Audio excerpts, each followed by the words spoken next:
Afternoon, March 31st, it's WrestleMania. Get your tickets to the greatest sports entertainment closed-circuit TV spectacular of all time. Mr. T risks it all wrestling for the first time, teaming up with champion Hulk Hogan versus Rowdy Roddy Piper and Mr. Wonderful Paul Orndorff. Guest timekeeper Liberace, ring announcer Billy Martin, referee Muhammad Ali. Get your tickets now to WrestleMania on closed-circuit TV. Don't miss it. See only at the following locations.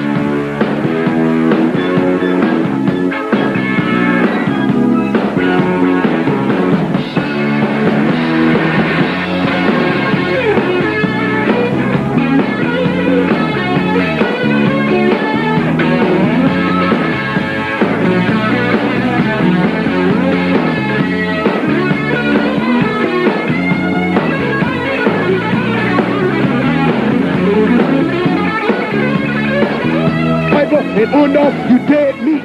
The PWR presents What If? What if John Cena turned heel? What if China became the first woman world heavyweight champion? What if Owen Hart never passed away? What if Magnum TA never got into a car crash? What if Hulk Hogan stayed with the AWA? What if Shawn Michaels signed with WCW? What if WCW won the Monday Night Wars? What if Vince McMahon's WrestleMania failed?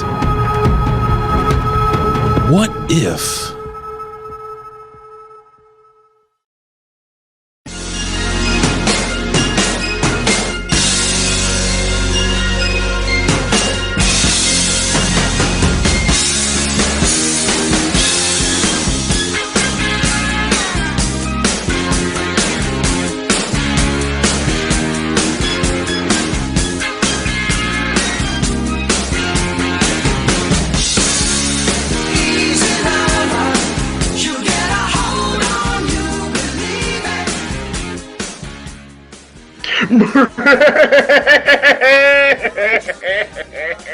It is WrestleMania weekend, Reflection 19.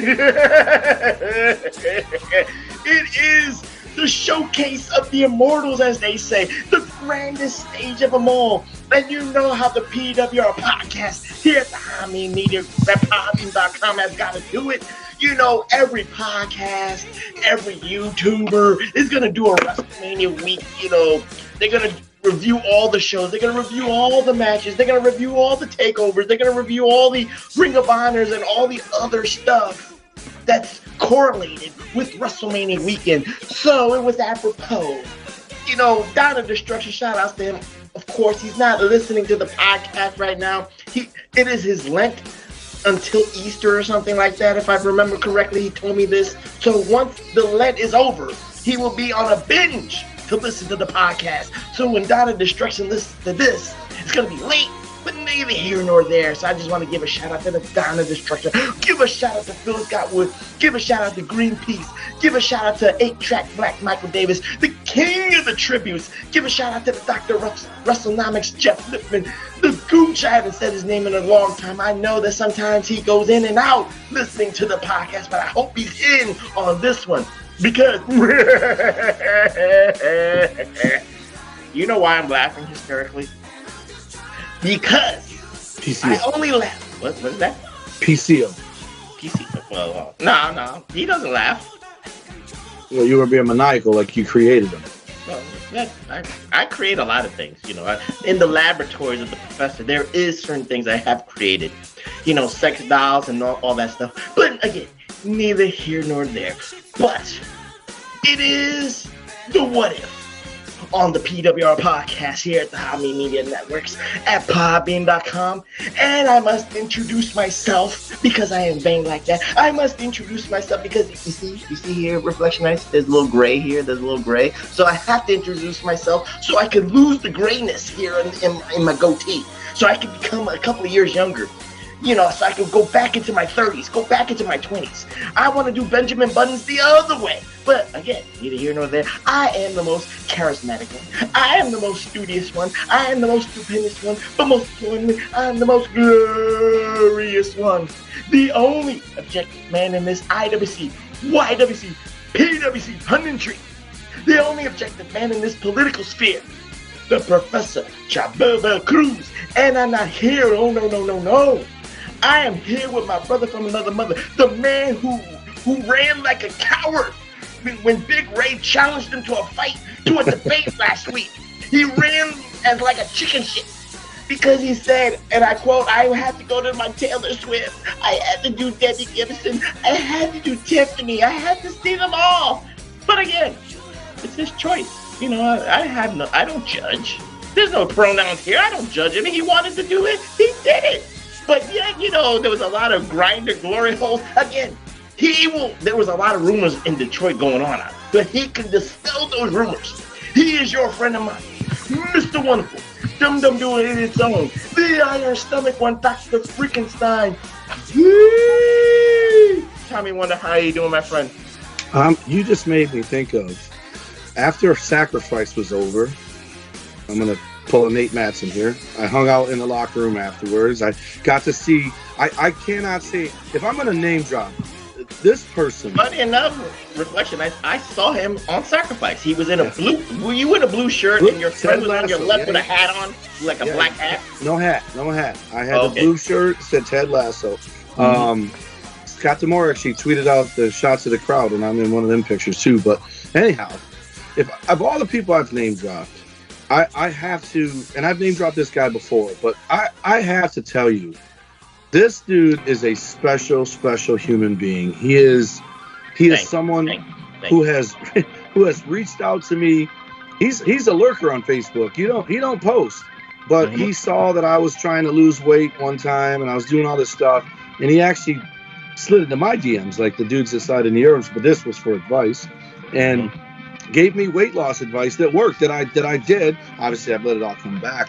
And then when I saw him Friday night, his eyes lit up when he saw me. He's just a beautiful, beautiful man inside and out. And I tell you, the guy who I think wrestling owes more to, because he's given his all to, and he deserves even more than he's already had, is Alex Shelley. He's just an absolute top shelf human being who, he remembers everything. Alex Shelley slid into your DMs? This is before. I talked to him Friday in person after the show. But when I brought up Los Rudos, he said Rico Rodriguez, which was my partner. He remembers everybody. He's so polite, so courteous to everybody, and on top of it, he's a damn good worker. Like he's and he clearly doesn't eat carbs. So when I saw him Friday, I go, dude. I go, what the hell? Every time I see you, get more and more beautiful. And he blushed and said, oh, thanks, man. But anyway, I got to see him, Johnny Bravo, Scott Demore, who, by the way, pulled off a Canadian Destroyer. And I sat in awe. I hope I'm on camera when he does that, because it blew me away. I'm like, whoa. So, I talked to him about that. He said it wasn't his first time doing it, but it was the first time I ever seen him do it. And it's good to see him. It was such a good show, man. And I'll tell you, with all the wrestling I watched between NXT, SmackDown, Raw, and sometimes Dynamite or Rampage, I neglect Impact, and I shouldn't, man. It was a good show. Everything about it. There wasn't more. Even, the women's matches, the men's matches, they all were just top shelf. I ended up not going back the next day for the TV tapings, but it was just it's such a good environment. TW, it's funny. Truth Martini wanted you to watch Ring of Honor, but then you keep saying I can't find it, or I couldn't watch it. But he knew I couldn't find it, and he kept sending me links for watching this shit on the internet, and I couldn't find them either. So what about Impact? I mean, you can find it. For about 7 months, I was paying YouTube $10 a month for Impact, and still not watching it. So, oh my goodness! And then my DVR just stopped taping it because I was watching it do that. And I'm just saying, I'm not blaming you. I'm just saying, I'm just stating these facts here. What did you think of Sacrifice? What did you think of it? It was okay. I like the atmosphere of Ontario. I like it felt like the Canadian Full Sail. That's the way I looked at it from that, because it is a college and that's what it felt like. Place. And it felt awesome for me because that's where I started, right? Is Windsor, and then made my way to the States from Windsor, and obviously there's more than just Windsor. There's LaSalle, there's Sudbury, there's North Bay, and that wrestling crowd. It was a treat to be in it. Like, just to sit there, there's this kid in front of me. If you watch it and if you spot me, you'll see this kid. He's just going bananas the whole show, like a kid in a candy store. They let you buy tickets for Slammiversary at the end of the show because it's going to be back in Windsor in July. This kid runs over to the table, comes back, and tells his dad, "Dad, it's only $250 each for the front row." And his dad's like, "I'm not paying $500. No, it was $300." And he goes, "But then there's $250 and $150. Let's talk about the $150." He's like that. And then I go, or no, my buddy goes, "Or you can pay $20 to sit here and enjoy it from a better angle," because we were level with the ring. Like if I stood up, I was standing like I would be tagging in on the corner. And I didn't sit there on took your advice and paid the $20 so he could do that. But then he goes, no, it's 40. I'm like, oh, 40. I go, but you know what? It's not $250. And his dad said, yeah, I like his idea. Let's sit here. But it was just an awesome time. And I still, I have to go to an NXT show live. I have to because, and I don't even know that Full Sail is the place I want to go. I want to go like when they go to like a Detroit small venue and everyone's going bananas. They will. When SummerSlam comes around, NXT will be there. So there's your starting point. I'm giving you your. Well, it's sold out in 8 minutes. The only time they've ever come to Detroit. They did it now you have time when they do the NXT. I get the pre-code. Yeah. Sure. So I'm giving you that warning. You know what? I didn't even think of that. So thank you for that. So, But look, this is going for $50 on eBay, and I'm like, man, I don't like this figure. I didn't want Cody in a suit, but then he's grown on me that much. And I found it yesterday for $19.97 US. Has he grown on you because he's in WWE? No. Well, that damn Dax Wheelhouse FTO whatever guy grew on me too. FAO Schwartz Revival. That FTR, goddammit. Because hurry up, TW, because we got to get the what if. I've listened to them without prejudice now. I've heard what they had to say. I would say Cody has a passion for this business that's second to none. And I would say Dax is close.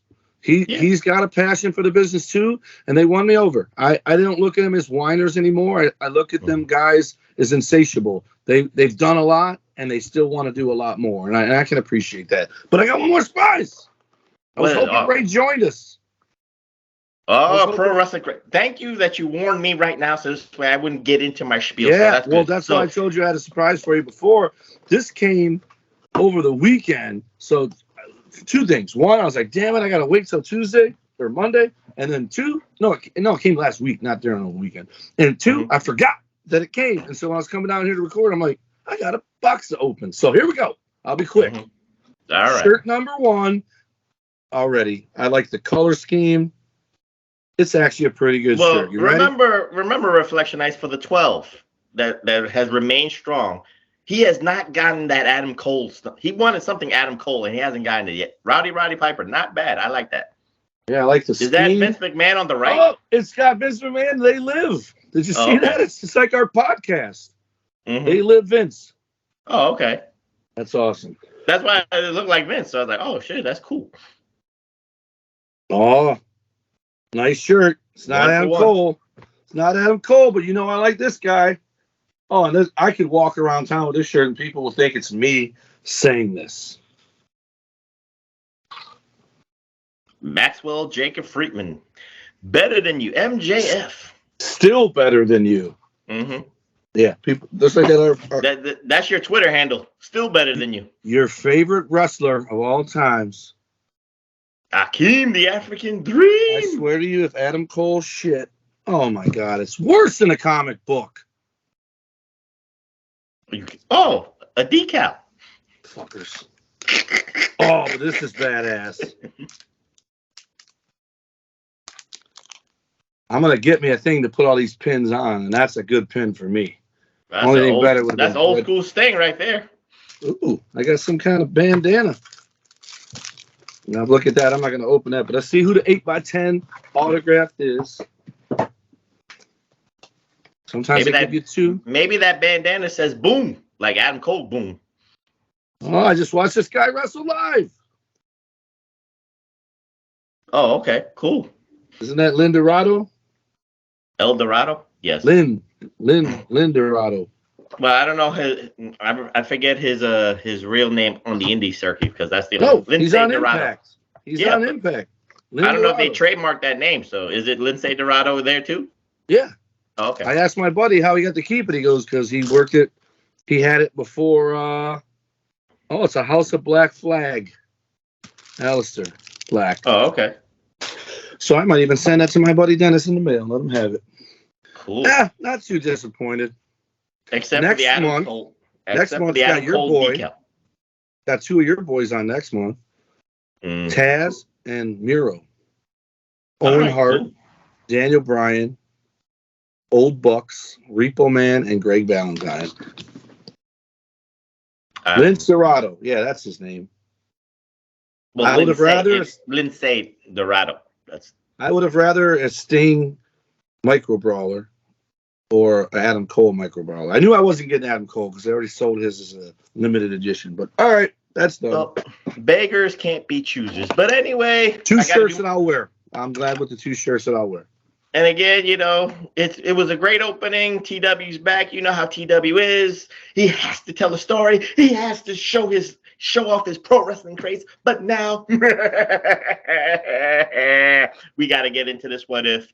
And you know what? It's just like TW, just like the what if we did with Hulkamania. What if Hulkamania stayed in the AWA? It's the hardest thing because there's so many parameters with when we did that show. And there was really no definite answer because everything was very high, the hypothesis of what we did with that episode. And a lot of people, slid into the DMs of the professor, not the guys, not the gay thing, okay, but they slid in and said their own personal opinions about Hulkamania. So I respected it. There was no wrong answer.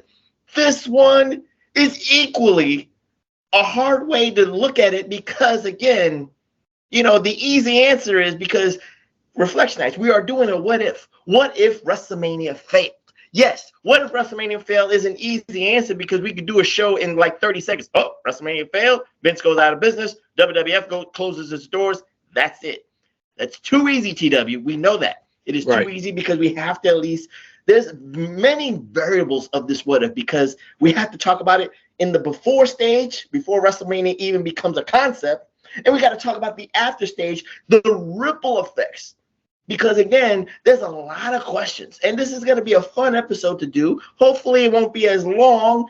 I don't think we could talk 2 hours for this, but hopefully we can get a good hour and change on this, TW. So get that Booker brain of yours going and actually remember the business at hand. So this is double duty, TW. Are you ready for this what if? Because this is very interesting in both levels.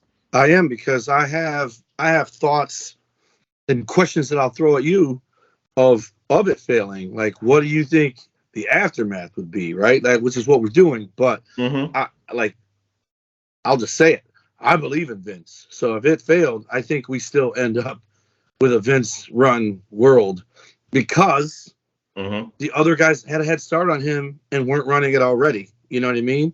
But the problem would be talking about what happens to him when he loses his house and everything else. Does he turn into a Paul Lee Heyman and gets people to wrestle and then just doesn't bounce his checks or what? Right. But that's what we'll get into. That's what we'll get into. So reflection, as again, this is a very complicated what if because we're respecting the parameters of the history of wrestling, and also we kind of like booking it as we go. So TW, let's go into the beginning stages of WrestleMania being a concept. The beginning stages of Vince McMahon taking over operations of World Wrestling Federation or the Worldwide Wrestling Federation, whatever you want to call it. He bought it from his father, Vince McMahon Sr., 1982, because he was ailing and he was not going to sell it.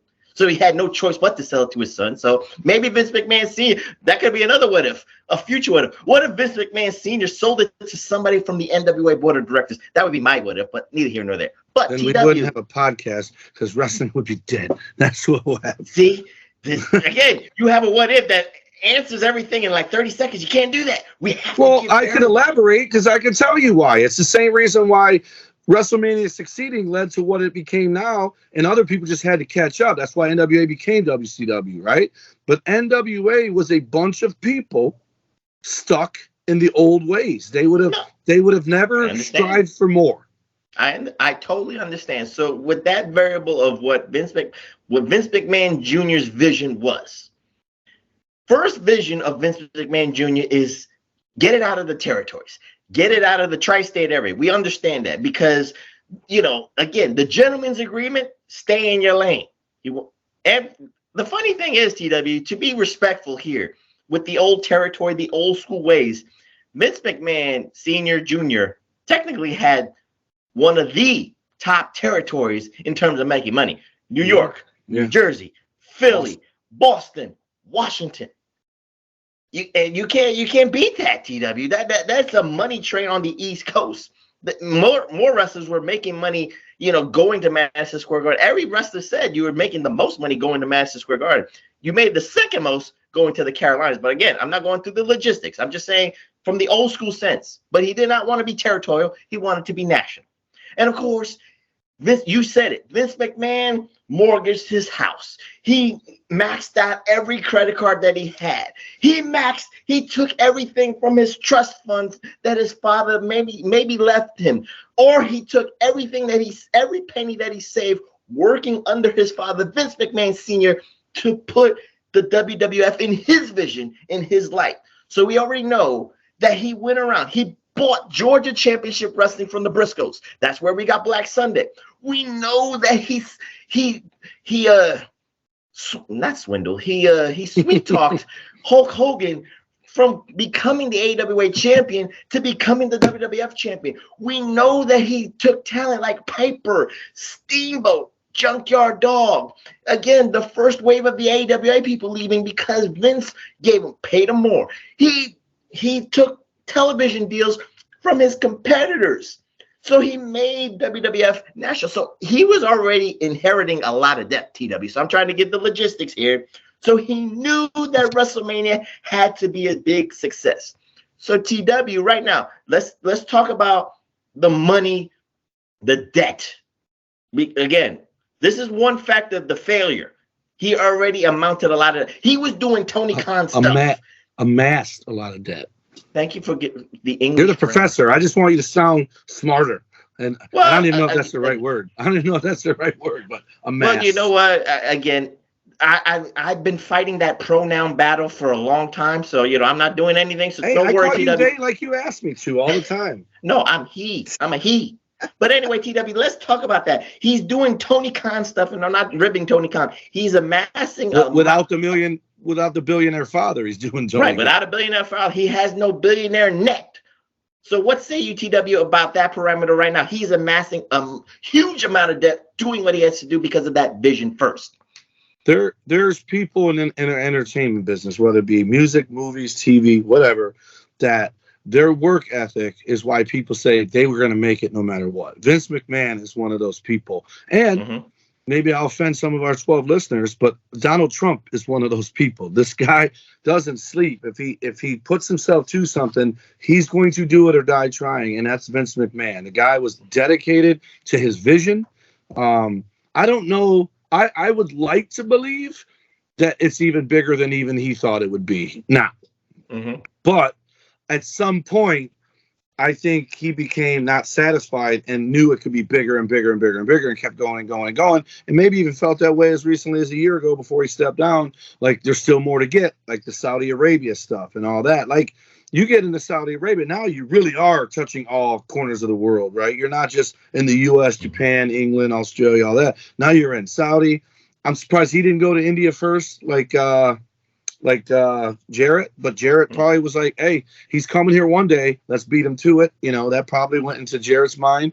But I think this dude he believed in it. And, sadly, if it would have failed, you got two options. This dude would have lost everything. Maybe he sprinkles some salt and pepper on a bullet and eats it because he lost it all. Or he's more determined than ever to come back. But then that's the thing that, how long would that take? If he absolutely lost everything, is he going to go sell cars for a minute to save up money? Because his credit would have been shit, so he wouldn't have been able to get credit. But I think he also talked to people who also wanted more, and that's Piper and Hogan, and surprisingly not Flair. That baffles me. But Flair was a loyal guy, I think, to the Crockett's, because when they start putting him over, 79, 80? 81. Yeah, so he's 4 or 5 years into getting put over and thinks that they're coming for him, not with him. But this is all after the MTV stuff, right? No, this is, again, what Vince, amassing this. No. I'm saying WrestleMania 1 is after the Cyndi Lauper stuff. No, before. Oh, it is before. Yeah, 84. That blows my mind even more. everything to get to WrestleMania started with '84 and Cyndi Lauper and all that, and that Rock and Wrestling started a year before that. So that's what I mean. Yeah. Okay, that's what I thought. Mm-hmm. If that fails, there's never even an attempt at WrestleMania, is what I'm saying. Right. That succeeding is what fueled him to probably go WrestleMania. Well, that's why, again, this is the variables here of getting to this level, because maybe let's do the hindsight, TW. Let's say critically acclaimed for the wrestling business. And what I mean by that, TW, is that, the bookers and let's say the Mid-South saw it or heard about it. Let's say the Crockett's heard about it. Let's say Vern heard about it. It's very like the eyes of the wrestling world is watching what Vince is doing in New York, and they think that's a success to the wrestling eye. But what did Vince wanted more than the wrestling eye? He wanted Hollywood. He wanted Hollywood. He wanted the casuals. So it wasn't a casual success. Let's just say that. That's my what if there. But he's got to take that chance. Like you said, TW, he wants more. He feels it. So again, he went after, he paid Cyndi Lauper a boatload of money, again, amassing a huge amount of debt. He paid Mr. T a huge amount of debt because he figured that was the biggest gamble to get the Hollywood people to be behind. Again, he had to have paid some money to Danny DeVito. And I'm giving out names that I remember. Danny DeVito was there. Andy Warhol, I don't know why he was Liberace. there. Andy Warhol was there, but Liberace was WrestleMania. He was there. Muhammad Ali, he was there. The Rockettes, they were there. Billy Martin, again, we saying he amassed a lot amount of debt here. Some of those guys might have just been invited. So rather than have to pay to be there, they got wined and dined there. I don't know that they actually paid guys to come. Well, wining and dining, what does it do? It costs a lot of money. Yeah. And you gotta get like Muhammad. Yeah, you're right. Muhammad Ali says you ain't gonna pay me $10,000, but I expect to stay at the Waldorf Astoria at the presidential suite on your dime with first class service all the way. And so he might not get that $10,000 check to himself, but there's a $10,000 hotel bill that Vince McMahon has. Because I believe today celebrities would pay to go. So if he called and said, "Hey, no, man, you're our guest. You come in for free," they're going. Whether they got to fly there themselves or whatever, they're going because it's become that. But back then, it was a stigma. And so my question to you now is, well, was it really a stigma? Because again, sometimes there were Hollywood fans, there were Hollywood stars that were fans. They weren't running around bragging about it. That was the guilty pleasure shit back then, because there was so much like, just think of the stuff that you see right after WrestleMania. Steamboat being hung by Don Morocco over the top rope. You got Snuka banging coconuts into Jimmy Snuka's head. You got wait. What did you say? Say that again. Viper hitting Snuka. Head injury. Yes. But then I don't know how much longer after that, because I know he was at WrestleMania 3. He just wasn't. I don't think he was yet there too. But adorable Adrian Adonis. So there was a lot of outlandish stuff that people were like. It was considered white trash, man, for wrestling. It was. It's funny because I'm at that Sacrifice pay-per-view, and the guy I'm with looks at me and says, "I love it when a wrestling crowd looks like a wrestling crowd." And he didn't mean it as a compliment, right? And I was telling someone over the weekend about it. I'm like, I understood what he meant. Like, it's a low bar, thing he's saying, right? Like, the people who choose to go to wrestling rather than pay their light bill, right, is what he's saying, right? Like, bro, because they're committed, they're hardcore, right? But you can't have a wrestling show without them. So who's zooming who here? You're making fun of how they look, but if they're not there giving you their money that maybe they should have paid a light bill with, you ain't getting paid to wrestle because there's not going to be a wrestling show. So I hate to insult a wrestling audience, but those are my favorite fans. So it's a catch-22. Like, the filthier you look, the more I'm going to enjoy wrestling that night because that audience is awesome. The biggest argument, TW, and we can even talk about this just for a little bit, but the debate, the IWC, YWC, and I'll say this here. I always felt like the IWC, YWC treats wrestling now more than ever like Fight Club. You don't talk about Fight Club. Right. And they never want to bring the casual audience in. And I have to debate people because I keep saying you need the casual audience because this was a great example. The Rock and Wrestling the casuals was needed to get the rock and wrestling connection going to get wrestling to another level. You needed the casuals to get to the Attitude Era, to get to the next level. Now, some people would retort back to me and say, TW, but the casuals don't stay. My retort back to that was the casuals stayed long enough for people to talk about it. The casual stayed long enough for wrestling to make a lot of money to get to the levels. And the casual that stops coming is replaced by a new casual who starts coming. So they might not stay like we do, but someone's taking their place because now they're using Floyd Mayweather instead of Mike Tyson. Now they're using this guy instead of that guy. They're using the Jersey Shore people to get Jersey Shore fans. Yeah. I mean, like you said, they use Muhammad Ali, like you said, they use Muhammad Ali for WrestleMania 1. A couple of decades later, they use Mike Tyson for WrestleMania 14. So it's apropos. And Floyd Mayweather for WrestleMania 20 or whatever, 18, whatever, with the Big Show. So now, but you're not letting the fucking IWC off the hook without me getting a shot at him. So, but let me tell you why. Listen, IWC fans who might hear this, this is why you need to bring more people in. Look how fast they turn on people, right? Let's just throw two names out there. One's my guy, one's your guy, right? Well, they're both actually our guys now Roman and John Cena, right? And John Cena. I wore John Cena shit on purpose to piss people off. You were always wearing Roman Reigns shit, right? So when they're the baby faces, I don't like you, I don't like you, I don't like you. Then when they turn them heel, I love that guy. That's no shit. They knew you were going to do that. He played you like a fiddle. And then now you want them to turn babyface again. Look at the reaction Cena gets all the time. He never turned heel. He just won him over in the long term, whereas Roman just went next level. No pun intended on his gimmick, but he was already good, and then he just got even better. But then look at like Miro.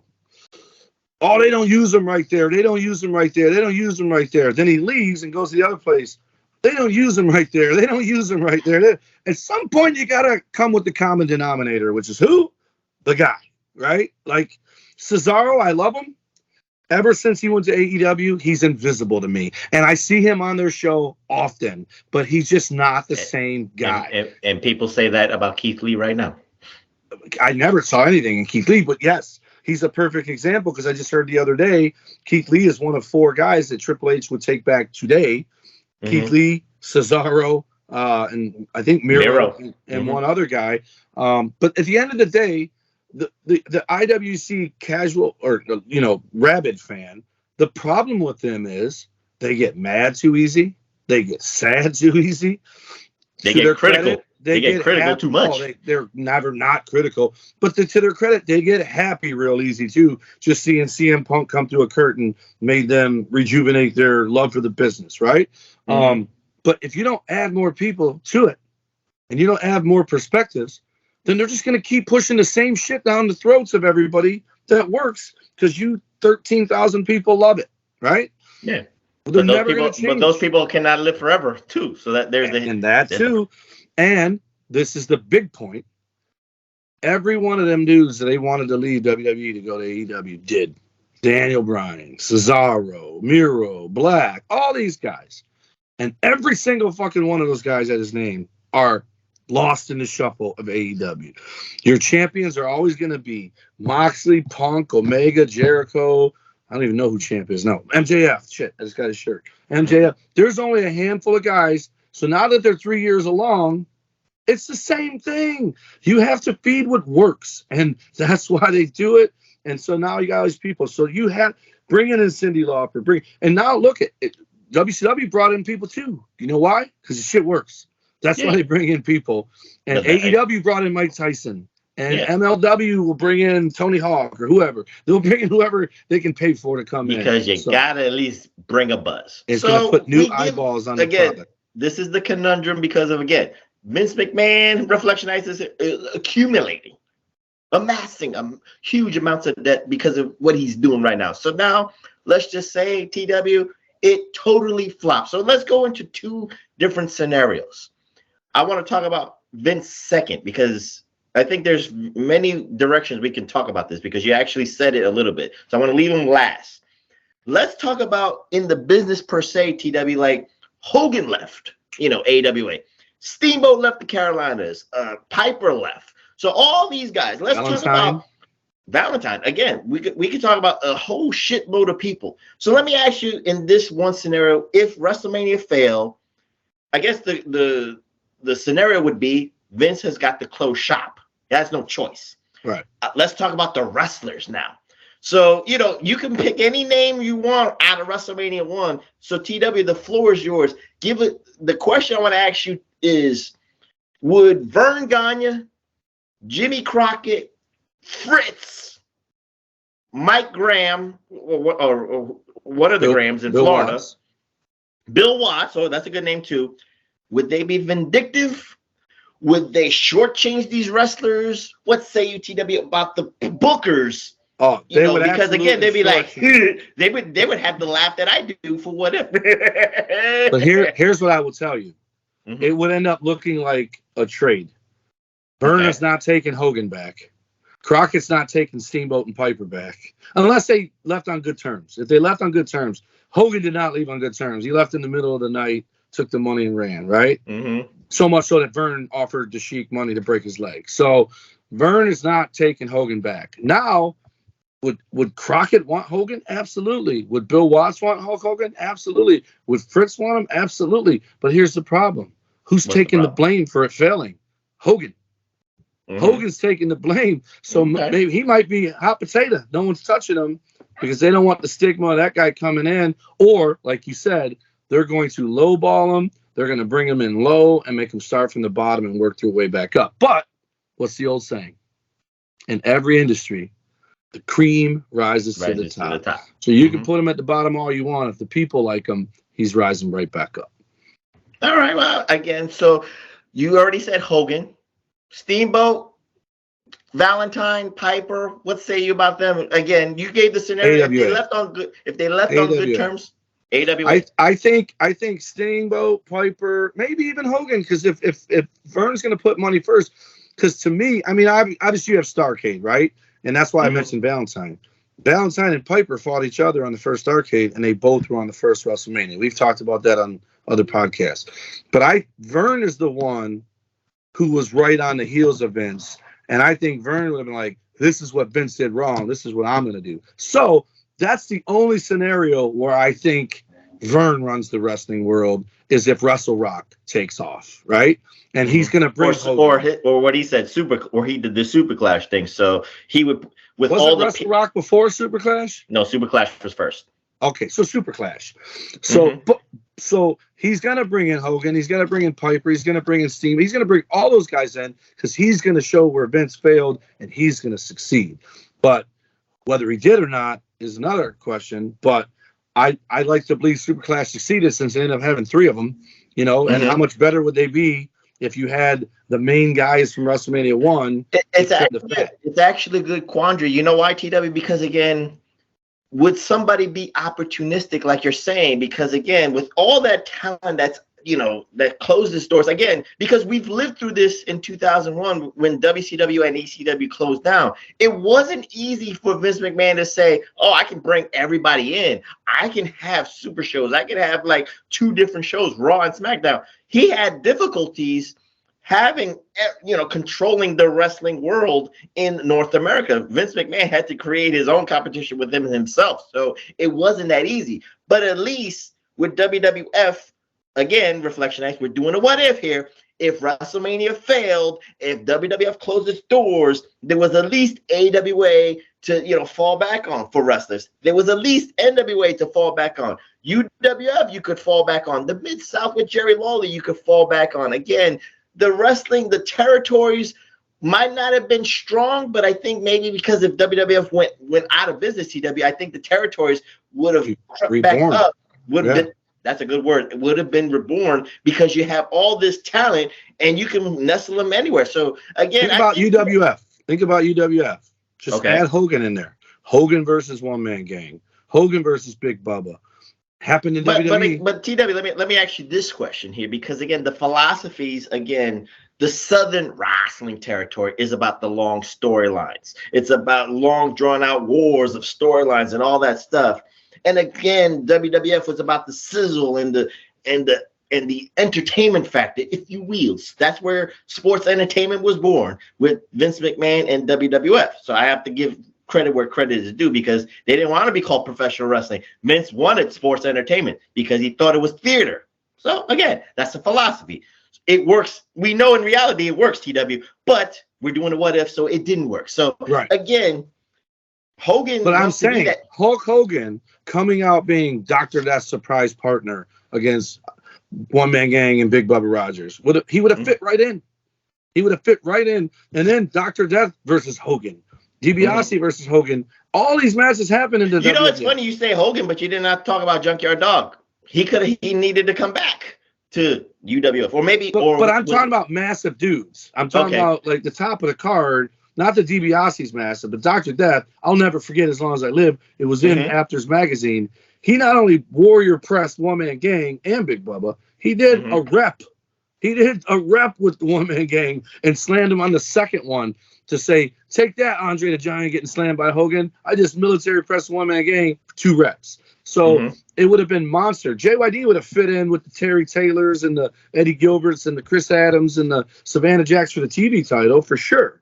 Feuded with Iceman Parsons, who again, I have to say it every time, very, very underrated. Or what do you call untapped potential is Iceman Parsons. That guy, I don't think I ever saw him wrestle in WWE. If he did, he probably did a squash or something. Not a squash, but probably wasn't on TV. So you're looking at the main event stature. So I guess I'll go with my main event stature because I think the company that would take advantage. You say AWA, I actually disagree.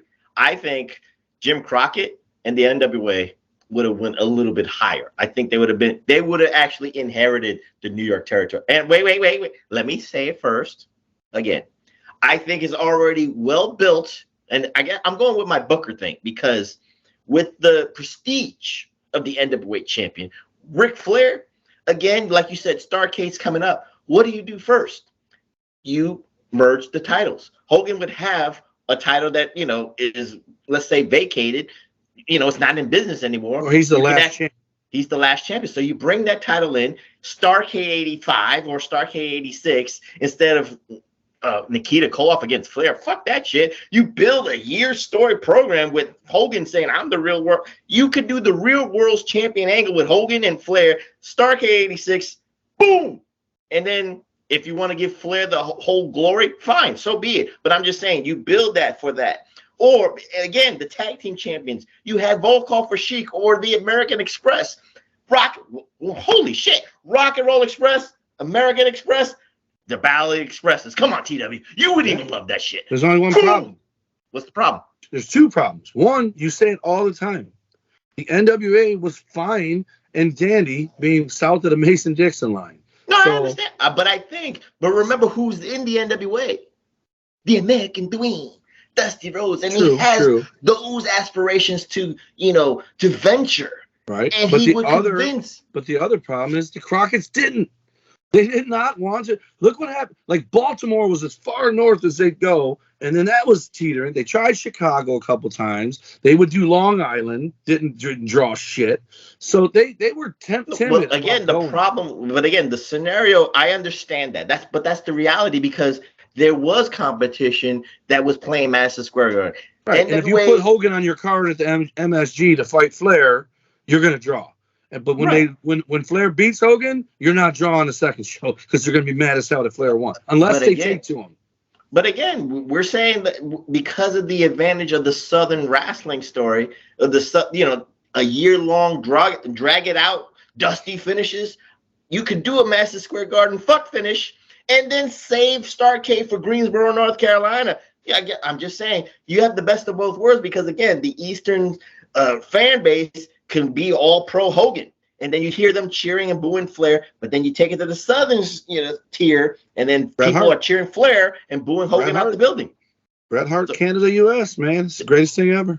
There you go. That's why I'm just saying, TW, because I think NWA would actually have taken the advantage because you didn't say anything about. I understand where you're going with the trades and maybe what wrestler would fit.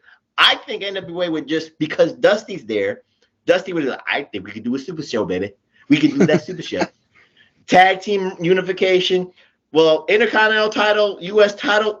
Goddamn, before Magnum TA, before Magnum TA with the motorcycle accident, he would have went after Valentine, who, again, I don't know, or Tito Santana. I'm just saying. Again, we don't know where it would go. I'm thinking in my head of the unification. Like you said with the Super Clash. But you're banking on them acknowledging the WWF existed, and I don't. I think Dusty would. I honestly think Dusty would do it. But again, to take advantage of how strong the NWA is, I would figure, of course, Flair would have to beat Hogan. Maybe the only thing you would trade off and say is, shocking the world, like Tito beats Magnum TA for the U.S. title. Small package. Yeah, something like that. Yeah, or something like that. Or maybe even Volkov and Sheik beating, if they were the tag team champions, you beat the Rock and Roll Express, and then the Rock and Roll Express wins the rematch. You do those kind of fuck finishes, but then Dusty be like, I got the bigger picture, baby. I got the bigger picture. That's what it is. Clash of Champions is not there yet. You never know. AWA, could Vern Gagne? I'd say this, TW, because I think, like you said, Vern Gagne would be vindictive. Hogan would get shortchanged. Hogan would get, he'd be like squashed by Rock and Roll Buck Zumhofe. He'd be squashed by Jake the Milkman Milliman. That's how bad he would be punished. So what would be? That's why I say he's taking Steamboat and Piper. Can you imagine Steamboat versus Bockenwell? Bockwinkel. That would have been like Rick Martel versus Stan Hansen. That's right up their alley. That would have been Steamboat versus Bockenwell. Okay, well, go ahead. Would have happened before Steamboat Flair. TW, I guess book Super Clash. I already booked Starcade, so you book Super Clash in your vision. What would be that? What if? What would be those main events? I think everything we saw happen would have happened in reverse. Instead of Mr. Perfect and Slaughter and all these guys going to New York, not Hogan because he burned a bridge, right? Mm-hmm. But the Sheik. Hey, we already did business. I gave you money for the break the leg, right? Mm-hmm. Well, he didn't take it. No, he turned out. That would have been. That's Sheik would be blackballed too. Yeah. So no Sheik and Volkov. It would be American Express versus Big Scott Hall and Kurt Hennig for the tag belts, or Playboy Buddy Rose, and I think Vern would have put over WWE guys because you got two ways to look at it. Okay. You have your ego, where if your guys lose, you're like, oh, I just admitted they were better than me. Well, no, they weren't, motherfucker, because they went out of business and you're still in business. But putting your belt on Steamboat, putting your belts on the American Express legitimizes your championships because these guys have won them somewhere else. If you want to look at it big picture, right? And I just think Vern had the aspirations, and I can't remember who it was. They either said Vern had the aspirations and Fritz had the television quality, like the production. But I always remember Greg had the aspiration. Vern was stubborn. I'm just answering your question. Yeah, Fritz. Sure, Greg. Yeah, Fritz was. What's the common denominator here? Fritz was tradition. The son of the dinosaur wants to expand. That's the both. Sons had divisions. Right. Kerry, Kevin, David. They had divisions of Vince McMahon. Greg had divisions of Vince McMahon. The problem was their fathers were very stuck on the traditions. Like they were stuck. They were stuck on the handshake deals. But again, you got Dusty Rhodes, baby. You got Dusty Rhodes. Yeah. That's why I just said that NWA would do. But go ahead, finish off your Super Clash. Well, I don't remember what their secondary belt was, but like Tito versus... It was the secondary belt. Technically, at that time, if WWE failed, would have been the America's Championship. The U.S. That Slaughter had that. That Slaughter had that. So Slaughter versus Valentine for the unification right there, and like I said, the tag it wouldn't be Sheik. It would be. The problem would be the heavyweight unification because Martel and Hansen against Hogan. Well, Hogan wouldn't be there, so who would be the number one contender? Well, I guess Piper. Picture Martel versus Steamboat. It would have been a classic. Okay. Well, you know what?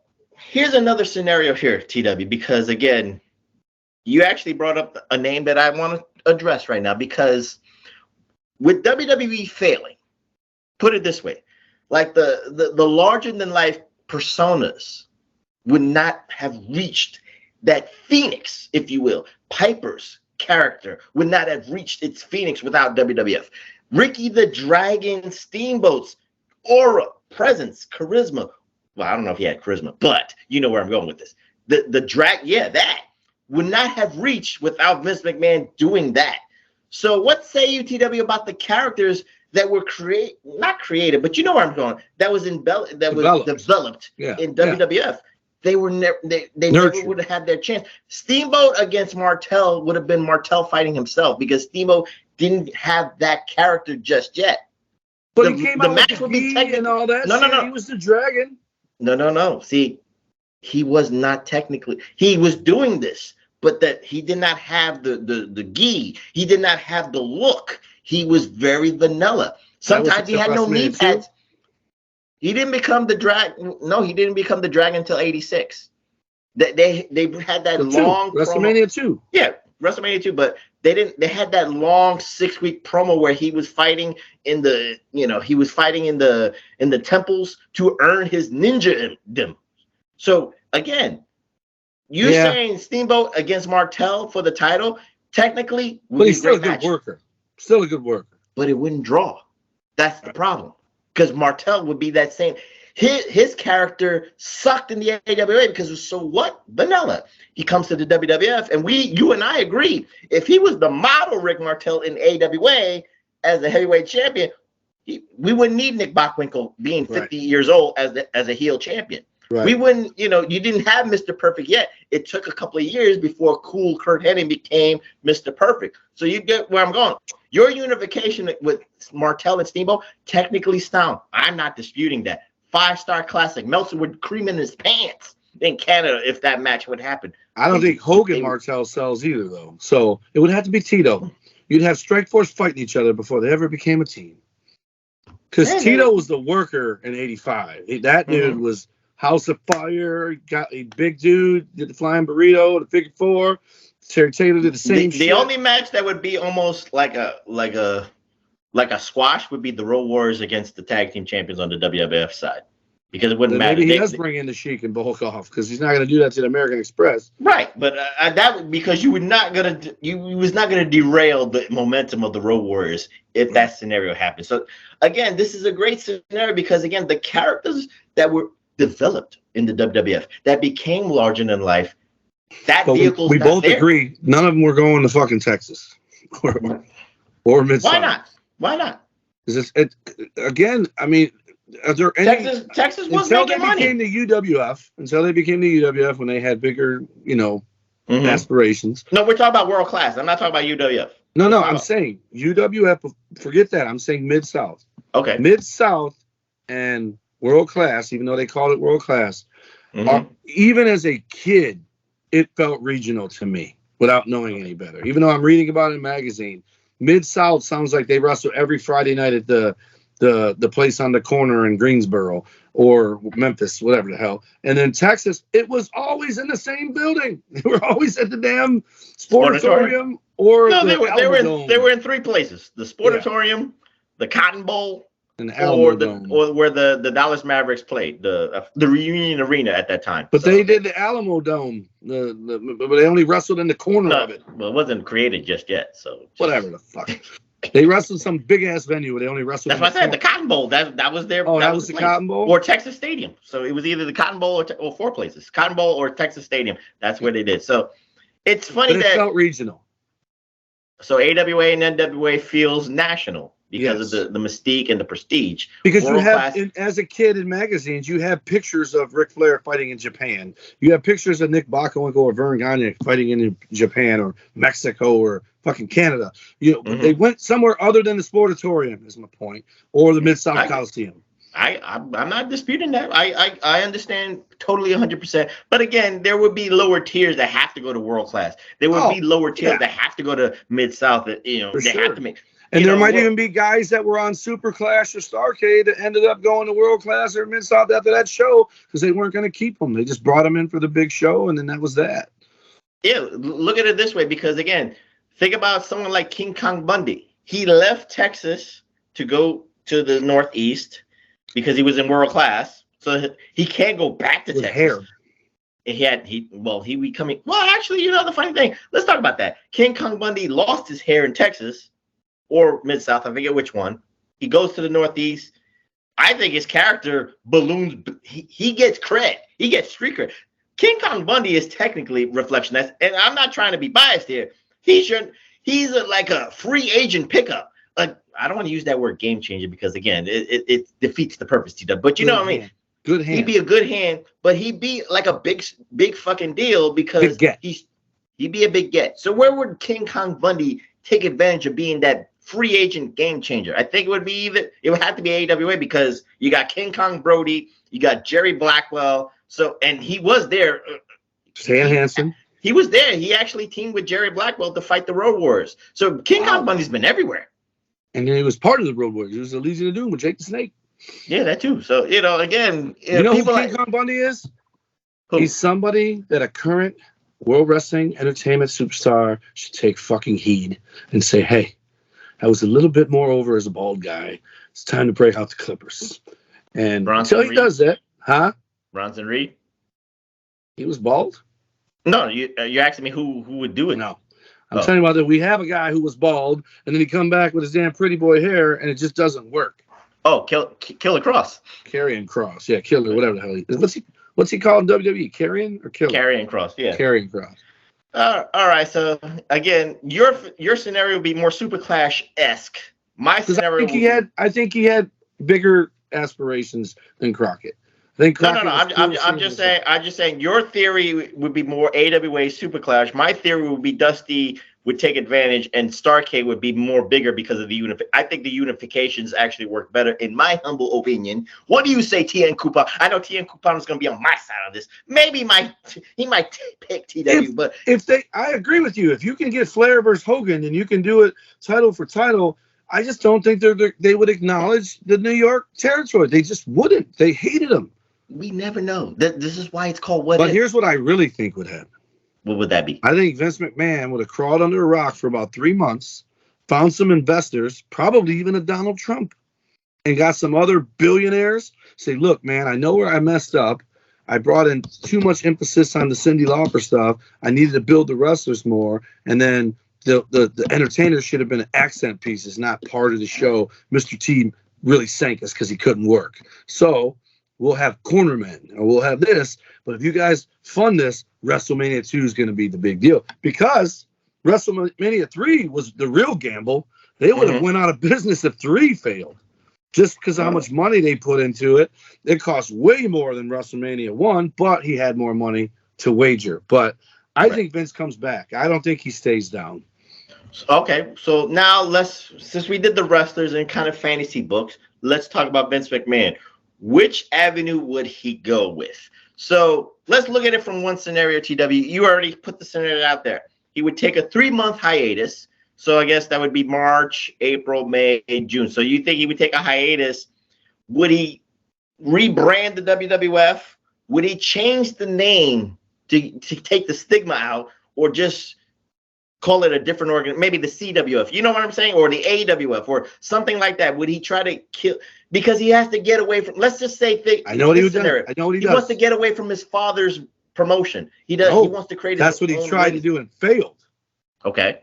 What he does is he puts the other E back, or the other W back on there, and says it's the return of your dad's favorite wrestling, the Worldwide Wrestling Federation.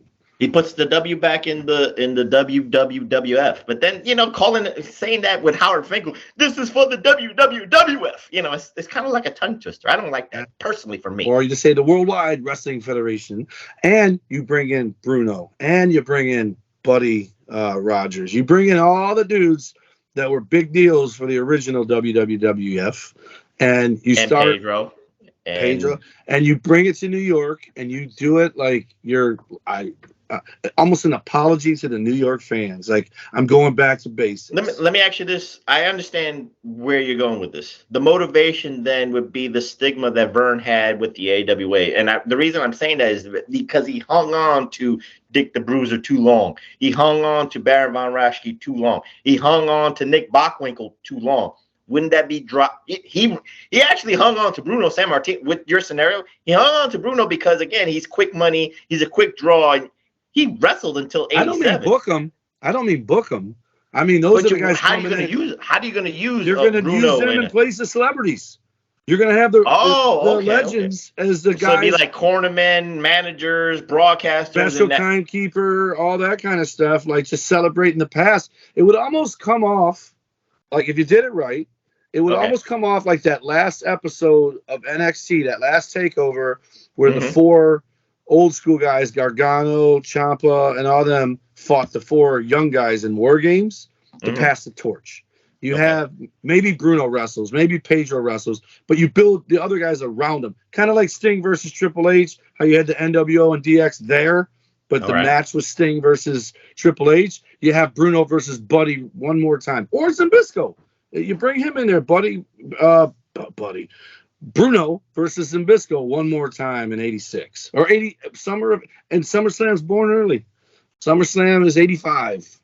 All right. It's a very funny way that you're saying it would be more nostalgic oriented and try to keep that tradition of the New York legacy and the East Coast legacy. Get those guys' eyes on new wrestlers. They're there to celebrate Bruno, Pedro, Buddy Landa or Buddy Rogers, and also like, whoa, look at this dude, look at this Hulk Hogan guy, look at this, which I already knew Hogan. That's not a good example, but No, but someone could give the rub to Hogan and say, this is my man that's going to run New York. Bruno did that for him at some point. They were doing tag matches together over in Madison Square Garden, Hogan and Bruno. Against Macho Man and somebody. Bruno was a hoe, you know that. Bruno was whoring off for every good guy, but Macho Man is my new guy. You should like the Macho Man. And by the way, that was not that bad. Bruno almost sounded like Arnold Schwarzenegger. He just sounded a little bit more educated. A little bit. Let's go into a different scenario. I like the nostalgic that you did. You bringing back the old guys. It's an olive branch saying, I fucked up with all these celebrities, but look what I brought back. But now let's go back. To close it out, Reflection Nights, because there's only one other scenario for Vince McMahon with the closing of WWF.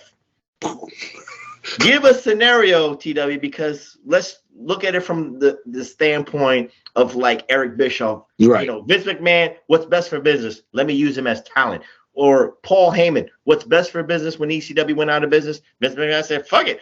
Come to WWF, be a commentator. He eventually wrote for, WWE. He was the SmackDown general manager and all that. He rebranded ECW and all that. Vince McMahon, for being a dick for a lot of the IWC, YWC, TW, he did like bring that, like you said, olive branch. You want to come work for me? He don't hold grudges, man. He'll participate. He don't forget, but he knows that. He's not the one keeping you away. And the proof in the pudding is Warrior. The proof in the pudding is Macho Man, Bret Hart. All these guys. As soon as someone extends their hand out, Vince takes it every single time. So the question to you, I know where he's going. There you go. Where would his talents would be like useful for AWA?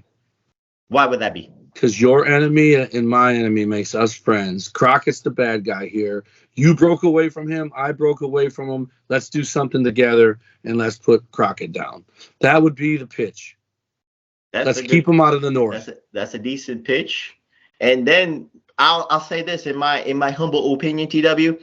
Vern can concentrate on the sport of wrestling. Vince McMahon can concentrate on the entertainment value. And it's funny because you know who did that for Vern for a little bit before leaving? Was Bischoff.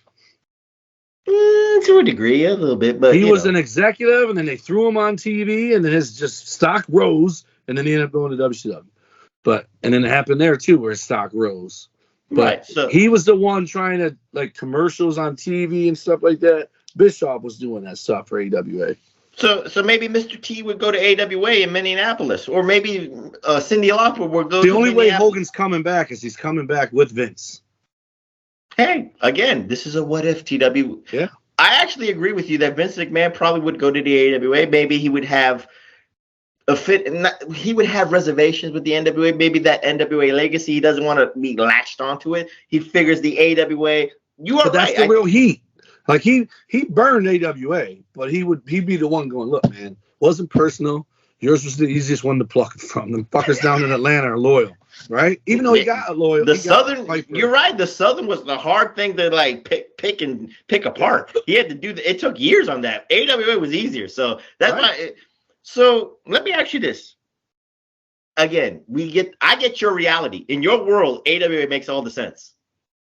Bill Watts wouldn't make no sense because Bill Watts didn't like Vince McMahon to begin with. It's too close to the South, and he would give him. I actually want to say this, TW, because I know where he would go, and I know 3 people that would fight for him, and Fritz would have he would go to world class. because you know why? No, wait. You got three. What's the good word? Sons. You got three studs in the Von Erichs. Blue chippers. And they could be the pillars. You know what? I hate that word. I'm on board. The reason I say this is because you have said it yourself. Fritz already had the production. Fritz was already doing shit that Vince had to steal. Right. So Vince goes to world class, helps get the Von Erichs over with the entertainment value. You can bring that entertainment value, you can bring that stigma, and you can bring some talent over. They're already over there. Right. So Vince would say to Fritz, "Hey man, see what you did here in Texas? Watch what I do with these boys in New York, Chicago, Boston, and Philadelphia." Or like you say, let me market to New York. You couldn't get there. I can do it. Right. Let me market in New York. Let me and you're expand. Right. He's got a better chance of being partners with Fritz than just being an employee with AWA. Right. So and the stigma and the friction with NWA starts in 85 to a degree. Behind the scenes, it didn't become official until 86. So that's why in my mind, I would put Vince in world class. Yeah. And you got the name World. And at the time in 85, you got Kerry and you got Kevin. David is already dead. So, Godspeed to David. And Mike hasn't been sick yet. So Vince has three Chris studs. Hasn't been born. Yeah. No, Chris is born. He's like I'm joking. You fight. You are brutal. You are. But I like it. I like it because I don't know if you just heard what I just said. It already has World in the name. It's World Class Championship Wrestling. Mm-hmm. Can't call it what Vince would have shortened it and called it World Class Wrestling, and we would have WCW up there instead of NWA. Wow. Vince would get that fucking second C out of there. So in closing, TW, did I change your mind? Was it a better? No, I like it because I think that's how Vince becomes still owner. I think it's a partnership, not an employee. He goes to AWA, he's Eric Bischoff on Raw. He goes to Texas, he's a business partner. You promote down here, keep doing what you're doing, and you just give me the guys and the dates, and I'll do it up in the Northeast, and then we'll spread it out as it grows. I like it. I think he gets rid of the word class. I think it's World Championship Wrestling. I think he gets rid of class, and we have a WCW before the NWA has a chance to do it. Other than maybe not doing it because of their TV show. No, I think it would be World Class Wrestling. I honestly, I think he wants to get away from that World Championship Wrestling. So World Class Wrestling. I think again it would work better. I think again because of the Von Erichs being the studs, the blue chippers, the pillars, and Tiger Beat. The women want them. Again, you got, and then you can. Gary Von Erich looks like John Bon Jovi. A lot of people. And you can bring the influxes of the international flavor, like Tito Santana. You can bring Steamboat there to bring those technically sound matches. You could bring back the monsters that the Von Erichs need, like Stud and Bundy. The Angel of Death becomes a big deal. Terry Gordy. The possibilities are endless, and they don't need to latch onto the NWA. They don't need to latch onto the AWA. They could do their own thing and maybe strike up a deal with Bill Watts, even though Bill Watts would probably be a little bit weary because Vince McMahon is around and involved with World Class to a degree. But again, Reflection Nights, this is a what if. And how long do you think it takes before he gets down there? What do you mean? Like Vince fails, how long before he calls Fritz and says, "Hey man, I got a proposal"? 6 months, a year? I say 6 months. I think, like you said, because of how Vince is, he's very. This is the perfect scenario. You want it to be 6 months to a year later because you want everyone from the WrestleMania card signed somewhere. You want them gone. Right. You just come on your own and you push Fritz's product, and then one by one you pluck people to add them to World Class. You don't have no unification shit. You don't have no invasion because that would muck it up. I think that's what hurt WCW Invasion is it was too much at one time and none of the big names, right? It was, what was that tag team? Jindrak and O'Hare. It was, Billy Kidman. It was, nobody gave a shit unless they were WCW fans, right? You're really going into the future with those names. I'm saying the WWF buying WCW failed in essence because it was too much at once. So Vince going to world class alone and pushing their product, A, gets the trust of Fritz, and B, it's just Vince. And then he brings in Hogan, and then he brings in Piper, and then he brings in Snuka and Tito and Steamboat. You know, you add them almost like you did in WWE with the vignettes. You just don't have them all coming there at once because someone's going to fall off the cliff. They're not all going to get over, and you're going to hurt WCCW's product because some of their guys are going to get bumped to make room for 12 new guys. So you gotta have Vince come in there, sell it as is, and then add to it 3, 4, 5 months in. Right. With that being said, this was actually, we answered, this was a what if that has more sizzle, has more, we put a little more steak and sizzle into this because I think our scenarios actually would work. It was hard for Hulkamania because there was a lot of variables, but this was actually an easier variable, and I'm very shocked with this, TW. So I applaud you, Strong J, TW, Strong J, for thinking about things. And you know what? Let's close it out, TW. I know that give the Vince McMahon why it would never fail because of the vision of Vince McMahon or the dedication that Vince has. We know why it would never fail. I wish I could, because he had it all planned out long. This was no fucking shotgun wedding. This dude planned this thing. I bet you this was all in his head before he even bought his dad out. Like this, this is why he bought his dad out, because he knew all the pieces were in play. He probably had connections one way or another way. Hogan was the connection to Hollywood. Remember, we don't know it was that. Hogan's dad. It was it was Vince's dad. The reason Hogan left in the first place, it was his dad that wanted Hogan to shave his head and dye it red and be Irish. Like he wanted him to look like a leprechaun. And Hogan's like, bye, bitch. And he's like, and he ended up doing Thunder Lips and all that. So he had heat with the dad.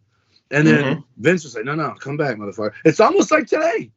Triple H is like, come on back, Karrion Kross. Come on back, Bronson Reed. Come on back. We got you too, Gargano. Let's go. And so, yeah, but it ain't working. But there's a difference. What do you mean it ain't working? It ain't working. Those names you just said ain't working. Some of the guys are working. Some of the guys are hurt. It ain't working. I'm sorry. think I can see the Bronson Reed photo on the wall behind you, so I know you like him. It ain't working. I'm just being real. Some of them work. Bray Wyatt ain't working. I'm just giving you examples. He's hurt. It ain't working. He was working until he got hurt. Even if he is hurting, it ain't working. Mountain Dew didn't work, but neither here nor there. Well, so with that, guess who got over that? Guess who's the guy that's coming up grassroots style? LA Knight. That guy got over because of that. He fucking made that look less worthless. Mm-hmm. All right. Well, with that being said, we close on this what if. So, TW, give out those socials so we can get out of here and enjoy our WrestleMania weekend. Are we back on the... Of course we are. Yes, we are. Have the bills been paid? Yes, the bills have been paid. Are we still on the PWC network? Of course we are. Right. So shout out to Jimmy PWC T and network is podbean.com, Hami Media Group at podbean.com, also Hami Media Group on channelattitude.com. PW Reflection is our, what do you call it? Twitter. Does anyone even use that? Why don't we go to Instagram and just have pictures? I leave that to Ray. I ain't doing it. Ray does promote it on Instagram, but I think Twitter's a dying animal. Not because of Elon. It's because it's full of hate. It's just hate there. No, it's a combination of Elon and no workers, no IT people. Right. So then, Big Ray, you can't do any of this without Big Ray. Glad he filled in last week. I wish I could have joined him because then it wouldn't have been a fill-in. It would have been him joining us. Big Ray has said unequivocally there is no Grindr app. He doesn't use Grindr. So I'm just letting you know. Okay. So Twitter, Instagram, Facebook, Snapchat, and TikTok is at Big Ray Hernandez. And then you got me at TommyWonder19 is Instagram and my political Twitter. Snapchat's Number Wonder, Facebook.com/Tommy Wonder, and at the Tommy Wonder is TikTok, and the polite, which is not being polite anymore, Twitter. Then you got Big Vito and Noel. You can find them at bigvitobrand.wixsite.com. And I never tell people how to spell that in case they don't know. It's WIXSITE. So wixsite.com. Patreon.com/the Big Vito Brand. And then you can watch the early release of the Reflection video at twitch.tv/TheBigVitoBrand. And you can find me on my Twitter, even though the Elon Musk has ruined it, at PWSOPROF, that's PWSOProf. And if this gets uploaded by A-Track Brown, this will be on the PWSO YouTube networks. Follow my brothers in arms, Billy Ray Valentine at Obi-Wan, you know me, and of course, the king of the reactions, A-Track Brown at the number 8, TRAC Brown. What are we going to do next week, Reflectionites? I don't know yet. We could do episodic. We could do a spotlight. We could do rivalries. We ain't doing another what if because, again, this what if was very important because it was WrestleMania weekend. So we'll leave that for another day. We might go back to the movies, but I'll keep you on your toes, Reflectionites. You know what? On your toes. What? I don't know if we can figure out anything to do on the guy, but I'd be remiss to not talk about the guy that I asked you if you were imitating earlier, PCO. That dude is 55 years old. And did you watch the spot, the sacrifice, when he went to dive out of the ring onto his opponent? The dude is crazy. Yes, I know. He dove out to the floor instead. Yes. And I asked my buddy. That's a Friday. That's a Friday for PCO. I said to my buddy, I go, did he just fucking miss? He goes, Tom, he had a brain fart and he went to the wrong rope. Then he gets in and does it right in front of us there. And did you see the bump he took off the top rope? I am amazed at the tolerance of pain that PCO. Scott told me he's legit insane. He did tell me that because he reminded me of a guy, Denny Cass, God rest his soul. And when I told Scott that, he goes, "Wow, that's an interesting comparison." He goes, "It's a good one, but he's insane." But that's a Quebecer, right? He wasn't one of the Mounties. He was a Quebecer. No, he was a Quebecer. Yeah, and then Jean-Pierre Lafitte. I just found out PCO is just his initials. Mm-hmm. Pierre something Ouellette. I did not know. Pierre Quillette or something. Wow, I don't know. Yeah. With that being said, again, ask him next time he's in your DMs. Just ask him. He's in your DM. You went there. Yeah, I didn't meet him. Ask him when you go back to Windsor, Ontario for the next show. But with that, we're gonna go to Slammiversary. You should fly in for Slammiversary. Well, maybe. Who knows? Again, you never know. You never know with the professor. With that being said, you never know. With that being said, I'm the professor. That's Mr. Wonderful, Dr. Freakenstein, Dum Dum doing it its own. Woo! Tommy Winter saying good night, and we'll see you next time here at the PWR Podcast. See, someone slid in your DMs, and it was the executive producer. See, he did. Subway that's a Grindr profile pic that he said didn't exist. Oh, God. With that being said, I'm the professor. That's Mr. Wonderful Tommy Wonder saying good night, and we'll see you next week here on the PWR Podcast at Hami Media Group at podbean.com. Go Cody. All right.